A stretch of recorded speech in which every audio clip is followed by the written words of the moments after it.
What's the Coalition plan to reduce the cost of housing, especially rent? Well, firstly, we need more supply. The federal government, both Liberal and Labor, have been good at fuelling demand, so providing support, and necessarily so, to first home buyers. But because we don't have responsibility for planning, it's done at a state and local level, we haven't had an influence on the supply side. So firstly, we've got a $5 billion fund which helps councils get over the balance sheet constraints that they've got, so help them pay for some of the infrastructure that is required around sewerage, around water, around roads and connectivity to get the next stage built of that land development.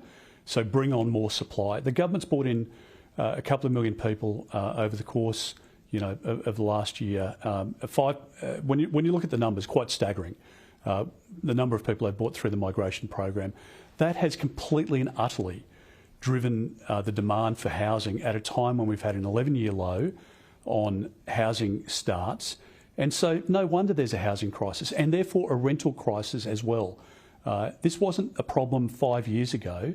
The government has created this problem. They're not building many houses at all. And when you speak to developers, they're just saying, look, the cost of construction means that we can't proceed with that project. So there's a supply side, there's a demand side that we have to provide support to, and we've said that in relation to accessing superannuation to get young people into housing more quickly, and that's incredibly important. If the government extended its subsidy on power bills, would you support that?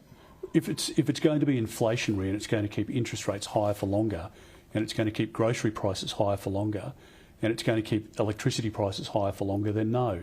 The suggestion is it doesn't. It actually lowers inflation. Well, you don't accept that? It has a spike in the quarter where it has where the payment's being made. So there's a slight dip, and then it comes back, and that's the problem. Is that that's what the government's seeing at the moment. So someone has to end it sometime. So it may as well be. There's just nothing free in this world, and the government needs to stop pretending that things are for free.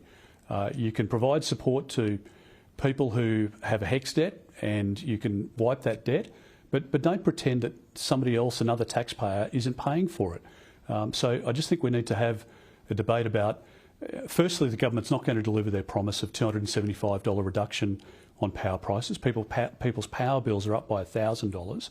The Prime Minister, don't forget, promised that power prices would be dropping by $275 per year.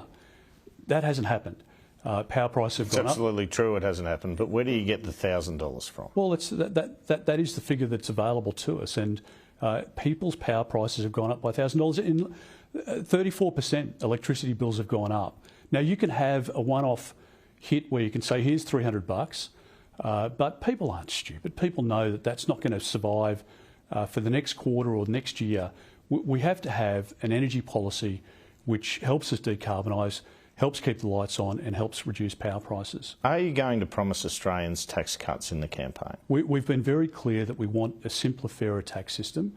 We want to reduce taxes wherever possible, but we'll be dictated to by how much money is left in the bank.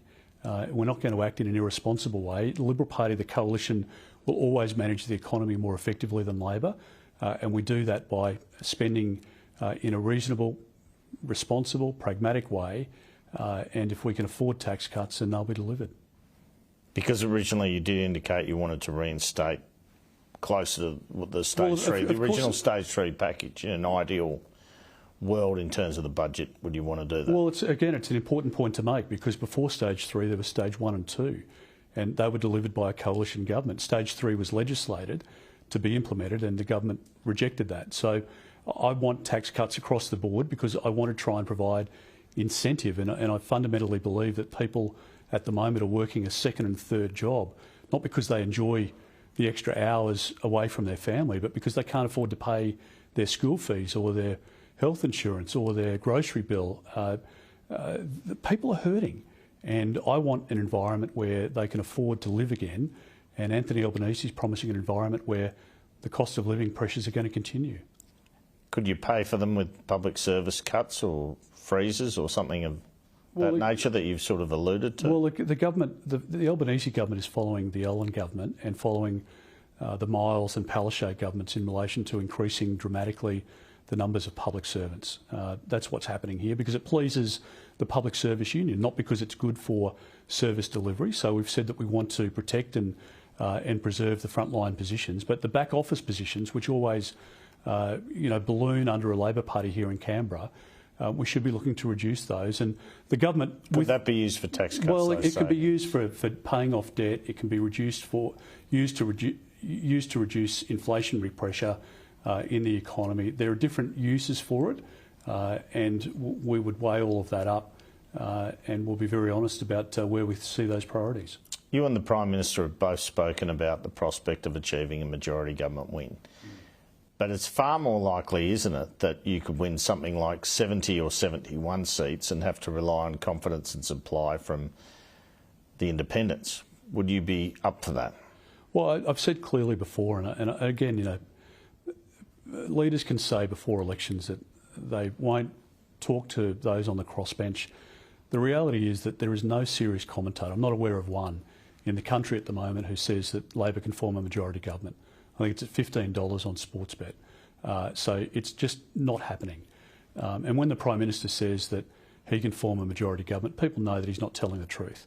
When people say that he won't do a deal with the Greens, people know he's not telling the truth, because the Greens will never do a deal with us.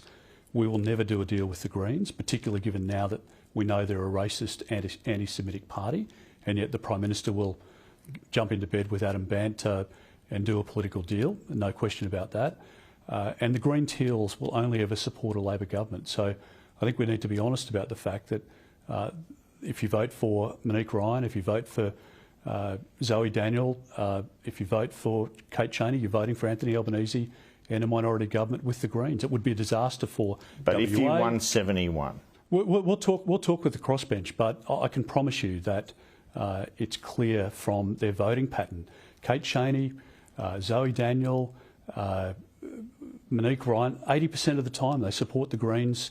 So they're never coming your way? They will never come our way. And let's be honest, if they're Nevertheless, there might be four or so who might come your way if you got to 72. Well, it would be unusual that if we were able to achieve 72 and we were a number of seats ahead of the Labor Party, that there wouldn't be a guarantee of supply and confidence from the crossbench. But some of them will only ever support the Labor Party, and I think if they're into transparency and honesty, they should be transparent and honest with the public before the election about, if you vote for Kate Chaney, are you going to get Anthony Albanese, or will she support a coalition government in a minority situation?